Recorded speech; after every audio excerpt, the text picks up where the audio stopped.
السلام عليكم ورحمة الله وبركاته. الحمد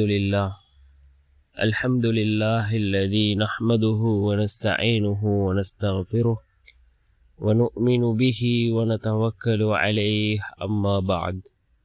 அன்பிற்குரிய அல்லாஹ்வின் நல்லடியார்களே, அன்பு சகோதரர்களே, நாம் தொடர்ச்சியாக பார்த்து வரக்கூடிய துஆக்களினுடைய திக்ருகளினுடைய தொகுப்பில் இன்று நாம் பார்க்க இருக்கின்ற விடயம் என்னவென்றால், லுஹாவுடைய நேரம், லுஹாவுடைய தொழுகையை தொழுதுவிட்டு நாம் இந்த குர்ஆனினுடைய வசனத்தை ஓதுவோம்.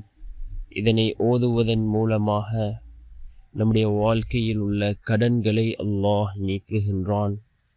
அதே போன்று நம்முடைய வாழ்க்கையில் வசதி வாய்ப்புகளை அல்லாஹ் ஏற்படுத்தி தருகின்றான். அல்லாஹ்வினுடைய பாதுகாப்பு கிடைக்கும்.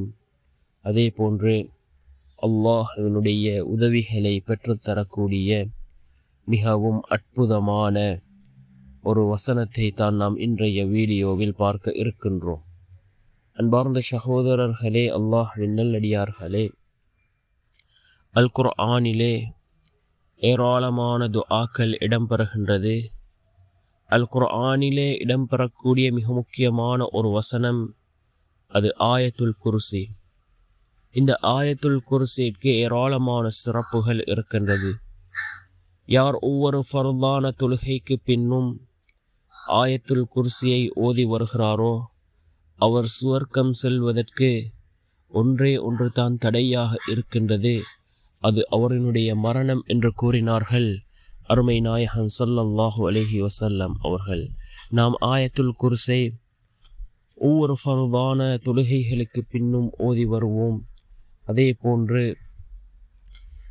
நாம் ஆயத்துல் குர்ஸை ஓதுவதன் மூலமாக அல்லாஹ் ஜல்ல சுப்ஹானஹு வ தஆலா ஷைத்தானினுடைய தீங்குகளை விட்டும் அல்லாஹ் நம்மை பாதுகாக்கின்றான். நாம் அதிகமாக ஆயத்துல் குர்ஸை ஓதுவோம். ஓதி நாம் அல்லாஹ்விடம் பிரார்த்தனை செய்வோம். நிச்சயமாக அல்லாஹ் ஜல்ல சுப்ஹானஹு வ தஆலா நம்முடைய வாழ்க்கையில் சிறந்ததொரு மாற்றத்தை அல்லாஹ் ஏற்படுத்தி தருவான். அல்லாஹு லா இலாஹ இல்லா ஹுவல் ஹய்யுல் கய்யூம் லா தஅஹுதுஹு சினத்து வலா நௌம் லஹு மா ஃபிஸ் ஸமாவாதி வ மா ஃபில் அர்ள் من ذا الذي يشفع عنده إلا بإذنه يعلم ما بين أيديهم وما خلفهم ولا يحيطون بشيء من علمه إلا بما شاء وسع كرسيه السماوات والأرض ولا يعوده حفظهما وهو العلي العليم என்று வரக்கூடிய இந்த ஆயத்துல் குர்சியை நாம் அதிகமாக ஓதுவோம். நம்முடைய வாழ்க்கையில் அல்லாஹ்வினுடைய பாதுகாப்பை கொண்டு வந்து சேர்க்கக்கூடிய மிகவும் சிறந்த வசனம்.